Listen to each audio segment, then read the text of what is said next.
Hello future coders, welcome back to Agla coder. और आज हम बात करने वाले हैं गीक्स फॉर गीक्स की प्रॉब्लम ऑफ द डे की, जो है हमारी क्विक शॉर्ट और link list. So let's try to solve this particular problem. So ready होना कोड करने के लिए, let's get started. So simply हमें गूगल पर आ जाना है एंड सर्च करना है जी प्रॉब्लम ऑफ द डे। उसके बाद में हमारी जो पहली लिंक आ रही है उस पर करना है क्लिक। देन हम आ जाएंगे हमारे problem of the day page पर। फिर यहाँ पर सिंपली हमें सॉल्व प्रॉब्लम पर क्लिक करना है। देन हम आ जाएंगे हमारे problem of the day page पर। सिंपल से हमें पहले प्रॉब्लम स्टेटमेंट पढ़ना है, एग्जाम्पल से समझना है कि एक्चुअली हमें करना क्या है। उसके बाद हम इसके कंसेप्ट पढ़ के इस कोड को सॉल्व करना स्टार्ट करेंगे। तो समझते हैं, यहाँ पे हमें प्रॉब्लम स्टेटमेंट दिया हुआ है, you are given a link list, sort the given link list using quick sort. ठीक है, क्विक शॉर्ट का यूज़ करके हमें इस पर्टिकुलर लिंक लिस्ट को शॉर्ट करना है। यहाँ पे हम पहला एग्जाम्पल देख लेते हैं, 162 एंड उसका हमारा जो आउटपुट आ रहा है 126। ठीक है, शॉर्टेड हो जाएगा, सिंपल है। इधर दिया हुआ सेकेंड एग्जाम्पल में 1938, तो 1938 का हमारे पास हो जाएगा 1389, मतलब शॉर्ट हो जाएगा एक्चुअली। ठीक है, कंस्टेंट दिया हुआ है हमारे लिंक लिस्ट का साइज हो सकता है 10⁵। सो हम इतना समझ चुके हैं। अगर आपने लिंक लिस्ट का कॉन्सेप्ट नहीं पढ़ा है तो आप मुझे कमेंट्स कर सकते हैं, मैं आपको इंटायरली समझा दूंगा। तो हम यहाँ पे बात करते हैं कि हमें किन कोड करने कैसे वाले हैं। तो हम राइट साइड पर अपने कोड एडिटर पर आ जाते हैं। तो इस पर्टिकुलर फंक्शन में हमें रिटर्न क्या करना है कि हमारा जो नया जो हेड होगा वो रिटर्न करना है। तो एक्चुअल में मैं क्या करने वाला हूँ, यहाँ पे पहले चेक करने वाला हूँ। अगर हमारा हेड ऑलरेडी नल हो जाता है, ठीक है, नल ही आता है हेड, तो नॉट हेड लिख दूंगा तो नल चेक हो जाएगा। और वाली कंडीशन लगा लेते हैं, लेकिन यहाँ पे अभी हमें ये कंडीशन लगाने की ज़रूरत है नहीं। तो सिंपली यहाँ पे मैं काम करता हूँ कि पहले मुझे एक टेल वेरिएबल चाहिए होगा, मुझे शॉर्ट करने के लिए एक्चुअल में कि स्टार्टिंग और एंडिंग पॉइंटर चाहिए होगा। तो सिंपल से यहाँ पे मैं एक फंक्शन कॉल कर लेता हूँ।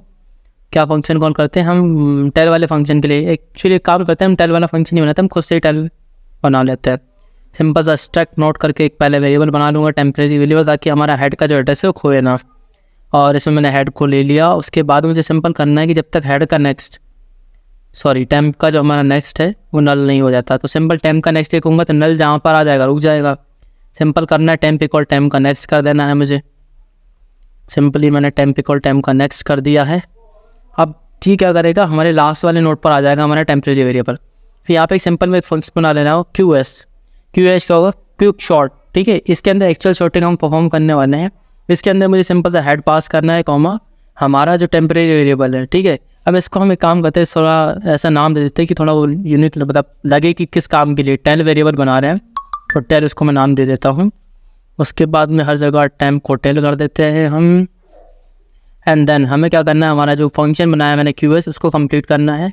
अब मैंने सारी जगह टेल कर दिया है टेम्प को, एंड फंक्शन पैरामीटर में भी मैंने टेल को पास कर दिया सिंपली। इसके बाद में यहाँ पर रिटर्न कर देना हेड, क्योंकि हम अपने हेड को ही वैल्यू चेंज कर देंगे उसके एक्चुअल में। ठीक है, और जो QS फंक्शन होने वाला है, आप देख रहे हैं कुछ रिटर्न नहीं ले रहे, मतलब हमारा वॉइड टाइप का होने वाला है। तो मैं बना देता हूँ उसको वॉइड QS मैंने बना दिया। उसके अंदर हमारे 2 पैरामीटर आने वाले हैं, तो यहाँ से कॉपी कर लेते हैं इसको और पैरामीटर्स उसके अंदर पास कर देते हैं। नोट पास कर दिया, एक और पास करना है, मैं स्ट्रक नोट टाइप के होने वाले सारे। तो टेल भी पास कर दिया मैंने, एंटर किया। सबसे पहली चीज़, अगर हमारा जो हेड आ रहा है, ठीक है, यहाँ पे कंडीशन लगा रहे हैं, हेड अगर नल आ रहा है, और सेकंड चीज़ अगर हमारा टेल नल आ रहा है, दोनों में से कोई सी भी एक चीज़ नल आ रही है, तो हमें सिंपली वहीं पे रुक जाना है, ये पर रिटर्न कर देंगे। एक और कंडीशन यहाँ पे हो सकती है कि हमारा हेड और टेल दोनों इक्वली आ रहा है, मतलब एक ही एलिमेंट आ रहा है सिर्फ। ठीक है, उस कंडीशन में हमें यहाँ से चुपचाप रिटर्न कर जाना है, कुछ नहीं करना है। उसके बाद में एल्स की बात करूँ मैं यहाँ पर, तो एल्स में मुझे क्या करना है, सिंपल से मैंने एक नोट बना लिया पाइवट हमारा एक अच्छा मेन कॉन्सेप्ट होता है हमारे क्विक शॉर्ट का। अगर आपको नहीं पता तो आप कमेंट्स कीजिए, मैं आपको एक्सप्लेन कर दूंगा इंटायरली। अब मैंने पाइवट बनाया है कि यहाँ पे मैं पार्टीशन फंक्शन बनाने वाला हूँ, जो पार्टीशन करके देगा हमारे जो लिस्ट है एक्चुअल में, हमारी जो लिंक लिस्ट है उसको पार्टीशन करेगा, और पार्टीशंस को हम सॉल्व कर रहे होते हैं एक्चुअल हमारे क्विक शॉर्ट में। तो ये हमारा क्या क्या इनपुट में ले रहा होगा, सिंपल सा हेड ले रहा होगा इनपुट में, ठीक है, और हेड के बाद में हमारा टेल इनपुट में ले रहा होगा। ये 2 चीज़ें ये ले रहा होगा हमसे। उसके बाद मुझे क्या करना है, अब पहले इस फंक्शन को कंप्लीट कर लेते हैं। चलिए, अब यहाँ पे अगर इस फंक्शन को कंप्लीट करने की बात करूँ तो ये हमें एक स्ट्रक नोट टाइप की वैल्यू रिटर्न कर रहा है, तो स्ट्रक नोट टाइप का बना लिया इसको। इसका नाम लिख देंगे पार्टीशन, और इसके अंदर पैरामीटर्स क्या क्या आ रहे हैं, हमारे हेड आ रहा है, हेड तो आ गया एक्चुअल में, उसके बाद हमारा टेल आ रहा है। तो दोनों चीज़ें मैंने इसके अंदर ले ली। सिंपल, मैंने भी आपको एक्सप्लेनेशन में समझा ही दिया था कि हमें करना क्या है एक्चुअल में, पार्टीशन करना है। ठीक है, क्विक शॉर्ट अगर आपने पढ़ा है तो आपको पता है कि पार्टीशन में एक्चुअल में हमें करना क्या है। यहाँ पे मुझे 3 वेरिएबल बनाने होंगे। पहला वेरिएबल बना लिया मैंने, देन उसका नाम रख दिया मैंने, मान लेते पाइवट नाम रखा जो हमारा मेन एलिमेंट है, और इसको असाइन कर दिया स्टार्टिंग में हेड से। सेमीकोलन लगाया, सेकंड एलिमेंट बनाया मैंने, क्या बना लिया, करंट बना लिया, इसको भी मैंने हेड से असाइन कर दिया, सेमीकोलन। फिर उसके बाद में मैंने क्या बनाया, मेरा प्रीवियस बनाया, प्रीवियस को भी हेड से असाइन कर दिया, सिंपल होने वाला है। उसके बाद में वाइल की कंडीशन लगा के मुझे सिंपल चेक करना है कि जो मेरा करंट एलिमेंट है वो जो मेरा टेल है उसका नेक्स्ट नहीं होना चाहिए, क्योंकि जब पार्टीशन हो जाता है तो हम एंड पर ही खड़े हैं, एंड के आगे वाला क्या है, दूसरा पार्टीशन है, दूसरे पार्टीशन में हमें नहीं जाना है। सिंपल से कंडीशन लगाना है, current not equal to tail का नेक्स्ट, ठीक है, कि हमें दूसरे पार्टीशन के अंदर नहीं जाना है। वो चले गए हो तो आगे हम कुछ नहीं करने वाले, तुम्हारे साथ में कोई ऑपरेशन परफॉर्म नहीं करेंगे। ऑपरेशन परफॉर्म क्या होने वाला है, यहाँ पे ऑपरेशन परफॉर्म होने वाला है कि जो हमारा करंट एलिमेंट है उसका डेटा, ठीक है, अभी क्या है, नोड है, हमारा ऑब्जेक्ट वो क्या बोलते हैं, पॉइंटर है, तो इसका डेटा चेक करना पड़ेगा। दो पार्टीशन, एक नेक्स्ट का एड्रेस रखता है, एक डेटा रखता है, तो डेटा चेक कर लिया मैंने क्या कि अगर पाइवट से छोटा हो जाता है, ठीक है, कि पाइवट से छोटा जहाँ पे डेटा मिले, तुम एक काम करो, इसको स्वैप कर दो। स्वैप इनबिल्ट फंक्शन होता है C++ में, तो मैं उसको यूज़ करने वाला हूँ।